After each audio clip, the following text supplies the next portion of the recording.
जी हाँ, नमस्कार साथियों। आज आपका पुनः स्वागत है द मॉडर्न कंप्यूटर के इस ऑनलाइन प्लेटफॉर्म पर। और मैं कुंदन सर आज आपको बिहार में बेट परीक्षा 2024 को लेकर के जो सबसे ज़्यादा बच्चे के मन में संदेह है उसी को आज मैं इस वीडियो में क्लियर करने वाला हूँ। तो चलिए देखते हैं, बात करते हैं और सभी का प्रश्नों का उत्तर हम एक एक करके देंगे। पहले आप प्रश्न सुन लीजिए। सबसे पहले कि क्या बिहार में असिस्टेंट प्रोफेसर बनने के लिए डीएलएड की आवश्यकता है, बीएड की आवश्यकता है, पीजी पास या एपियरिंग, मैक्सिमम एज लिमिट, नेट या जीआरएफ या पीएचडी, फुल मार्क बेट एग्जाम का। तो इन सभी प्रश्नों पे अभी हम जस्ट बात करने वाले हैं एक एक करके और पूरी सच्चाई के साथ। तो सभी जानकारी आपको एक ही प्लेटफॉर्म पर एक ही वीडियो में मिल जाएगा। और इसके बाद अगर आप सिलेबस से रिलेटेड चीजें को जानना चाहते हैं तो हमारे इसके पहले का वीडियो देख सकते हैं। एपीआई सिस्टम के बारे में जानना चाहते हैं तो पहले का वीडियो देख सकते हैं, या आई बटन पर जो है लिंक आएगा वहां से भी आप क्लिक कर सकते हैं। तो चलिए देखते हैं, आगे बात करते हैं। अब यहां देखिए, बिहार बेट एग्जाम 2024, बिहार बेट एग्जाम 2024 अब कह रहा है असिस्टेंट प्रोफेसर बनने के लिए क्या डीएलएड की आवश्यकता है? तो नहीं, हमें डीएलएड की आवश्यकता नहीं है, कोई डीएलएड होना अनिवार्य नहीं है। नो बीएड यानी बीएड का भी कोई आवश्यकता नहीं है।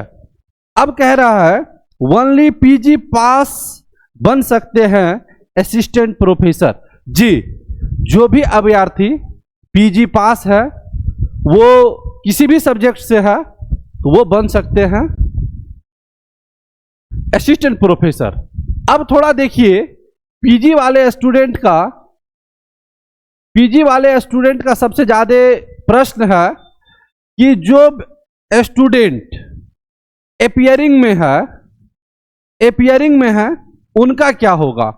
तो देखिए, एपियरिंग वाले वही स्टूडेंट अभी आप फॉर्म भरेंगे जो फाइनल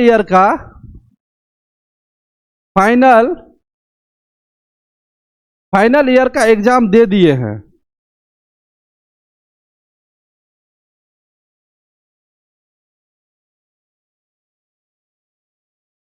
जो फाइनल ईयर का एग्जाम दे चुके हैं वही अभ्यर्थी जो है यहां पर अपना समय को गमाएंगे, अन्यथा बाकी स्टूडेंट अपना समय नहीं गमाएंगे।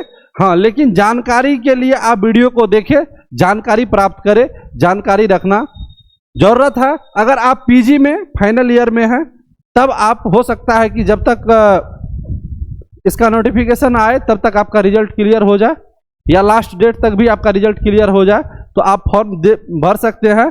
लेकिन और इसमें ओनली वन क्या पीजी पास बन सकते हैं असिस्टेंट प्रोफेसर।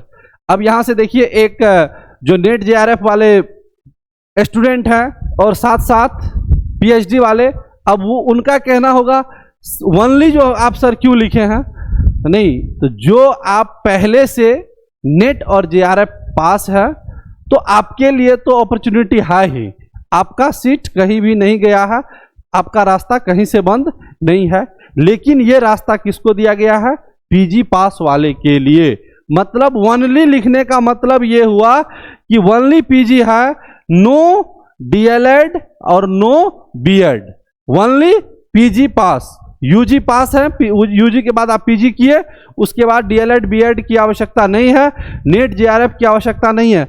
आप डायरेक्ट यहां से एग्जाम देंगे किसका? तो बेट का। चलिए आगे देखते हैं।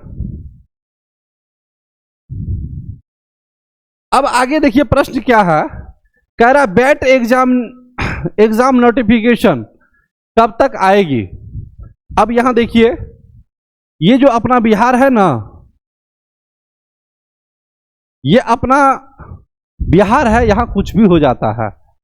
तो कभी कभी ऐसा सिस्टम होता है कि 2 महीना में नोटिफिकेशन जारी करके आवेदन भी ले लिया जाता है, एग्जाम भी होता है और 2 महीना पूरा होने तक रिजल्ट भी मिल जाता है। और कभी कभी एग्जाम होने के 6 महीना के बाद भी जो है रिजल्ट नहीं मिलता है। कभी कभी ऐसा होता है कि 2014 में बिहार एसएससी का फॉर्म भराया और 2019 में आकर के विद्यार्थी का क्लियर हुआ। अभी जो है 2023 में बिहार एसएससी इंटर लेवल का फॉर्म भराया और अभी तक एग्जाम का कोई चर्चा ही नहीं है। तो ऐसा कभी कभी हो जाता है। लेकिन यहां जो अभी बैट का जो बात है, इसका संभावना है कि नवंबर से लेकर के दिसंबर तक जो है इसके बीच में आवेदन आ जाएगा। और जब हम बात करें एग्जाम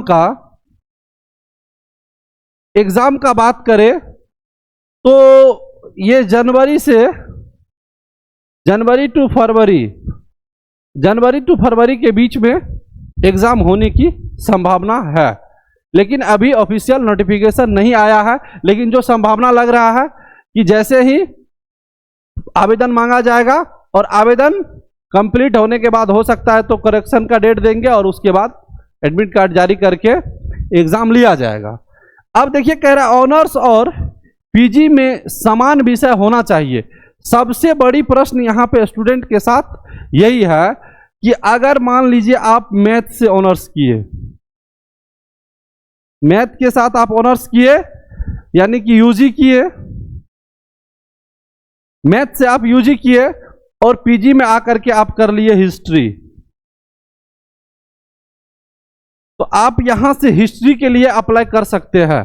बैट में आप हिस्ट्री के लिए आप बैट दे सकते हैं। या यहां पर आपका अगर यहां पे मान लीजिए आपका आर्ट्स का कोई सब्जेक्ट है, मान लीजिए यहां पर हिस्ट्री है और यहां पर आप आकर के पॉलिटिकल कर लिए, पॉलिटिकल साइंस से आप पीजी किए, पीजी में आप क्या कर लिए पॉलिटिकल साइंस, तो फिर भी आप पॉलिटिकल साइंस से बैट दे सकते हैं। अब कह रहा है ओनली पीजी पास बन सकते हैं असिस्टेंट प्रोफेसर, तो ये तो क्लियर है। लेकिन कौन पीजी पास, नो डीएलएड नो बीएड, यहां कहीं किसी की आवश्यकता नहीं है। आप करेंगे बैट, बैट के बाद आप आएंगे एपीआई सिस्टम में यूनिवर्सिटी में और उसके बाद हो जाएगा आपका तैयारी। लेकिन एपीआई सिस्टम से डरिए नहीं, 98% उम्मीद है कि जब पीजी वाले को वहां बुलाया गया है, आमंत्रित किया गया है सरकार की ओर से, तो हो सकता है तो एपीआई सिस्टम को हटा दिया जाएगा। और जैसे ही एग्जाम जब एपीआई हट जाएगा तब तो बल्ले बल्ले है। लेकिन अगर एपीआई नहीं हटता है तो वहां पे थोड़ा पीएचडी वाले को ज्यादा मौका मिलेगा, क्योंकि वहां पॉइंट की जब बात किया जाए तो उसको 25 से 30 पॉइंट ज्यादा मिल जाता है। लेकिन आप इस बात से श्योर रहिए, ऑनर्स किसी और सब्जेक्ट से है और पीजी किसी और सब्जेक्ट से है, तो जिस सब्जेक्ट से आपका पीजी है उस सब्जेक्ट के लिए आप अप्लाई कर सकते हैं। चलिए आगे देखते हैं।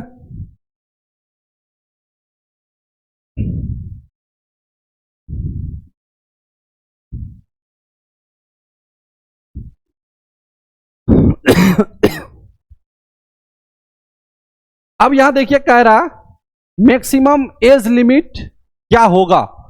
तो मैक्सिमम एज जो है, मैक्सिमम एज की जब बात किया जाए तो 55 ईयर होगा। मैक्सिमम एज लिमिट जो है 55 वर्ष होगा। 55 वर्ष जिनका भी होता होगा तो वो जो है आवेदन कर सकते हैं। मैक्सिमम एज क्या रह जाएगा 55 साल रहेगा। अब कह रहा है एग्जाम कितने मार्क की होगी। अब यहां देखिए एग्जाम की जब बात किया जाए कितने मार्क की होगी, तो एग्जाम का 2 पेपर होगा। जैसे देखिए पैटर्न टोटल नेट का ही है, जो नेट का है पैटर्न टोटल का टोटल नेट का ही है। यहां आने के बाद सब जो लैंग्वेज सब्जेक्ट है, यहां पे लैंग्वेज सब्जेक्ट को जोड़ा जाएगा और जो क्वेश्चन की लेवल है उसको थोड़ा नीचे किया जाएगा। क्वेश्चन का लेवल नीचे होगा, नेट का क्वेश्चन का डीप ज्यादा है। तो एग्जाम का जब बात करेंगे तो एग्जाम टोटल 2 पेपर में होगा। पेपर 1 में होगा number of question 50 number of question रहेगा और प्रत्येक क्वेश्चन के लिए 2 अंक दिए जाएंगे। तो कुल मिलाकर के 100 अंक का परीक्षा हो जाएगा पेपर 1 का। और पेपर 2 की जब बात किया जाए तो पेपर 2 में क्वेश्चन नंबर ऑफ क्वेश्चन हो जाएगा 100 और 100 क्वेश्चन के लिए प्रत्येक क्वेश्चन के लिए 2 मार्क मिलेगा, यानी कुल मिलाकर के 200 अंक का हो जाएगा। तो 200 प्लस 100 बराबर 300 अंक का टोटल आपको एग्जाम देना होगा। और एग्जाम में कोई भी नेगेटिव मार्क नहीं होगी, एग्जाम में किसी तरह का कोई नेगेटिव मार्क नहीं होगा। आप डायरेक्टली एग्जाम में जो भी नंबर आएगा वो डायरेक्ट आप जितना रंगेंगे, गलत भी होगा तो आपको इसमें कोई नंबर नहीं कटेगा। इस बात से आप श्योर रहिए, किसी भी तरह का कोई नंबर नहीं कटने वाला है। चलिए, तो ये सभी जानकारी रहा, और जो भी जानकारी आपको चाहिए तो आप हमें कमेंट करें, कमेंट के माध्यम से आप हमें प्रश्न पूछ सकते हैं। और आपके मन में किसी भी तरह का कोई क्वेश्चन है, प्रश्न है, तो इस वीडियो के डिस्क्रिप्शन में एक टेलीग्राम का लिंक दिया हुआ है, आप टेलीग्राम से जुड़ जाइए और वहां पर अपना प्रश्न रखिए और हम आपको जवाब दे सकेंगे। और इससे पिछला वीडियो में हम अपना नंबर जो है साझा किए थे कि किसी भी सहायता के लिए आप हमसे बात कर सकते हैं, लेकिन अब हम नंबर साझा नहीं कर रहे हैं। इसलिए नंबर साझा नहीं कर रहे हैं क्योंकि एक दिन में 50-60 कॉल आ जाता है, और जिस टाइम पे एग्जाम मतलब हम क्लास ले रहे होते हैं उस टाइम पे भी जब कॉल आ जाता है तो थोड़ा समस्या हो जाती है। तो इसीलिए हम नंबर साझा नहीं कर रहे हैं, लेकिन टेलीग्राम के माध्यम से आप जुड़ करके वहाँ पे आप अपना प्रश्न करेंगे और हम आपको सामूहिक रूप से जवाब देंगे। और जब आपका प्रश्न ज़्यादा लॉन्ग होगा तो हम आपको वीडियो के माध्यम से ही नेक्स्ट वीडियो में हम आपको सभी चीज़ें को क्लियर करेंगे। तो चलिए, आपको अगर मेरा ये वीडियो अच्छा लगा होगा तो आप चैनल को सब्सक्राइब कीजिए, और बैट का अभ्यर्थी अगर आप हैं तो चैनल को सब्सक्राइब कर लीजिए और आप अपने दोस्तों के साथ शेयर कीजिए ताकि वो भी आपके साथ तैयारी कर सके। फिर मिलते हैं आपसे अगली वीडियो में।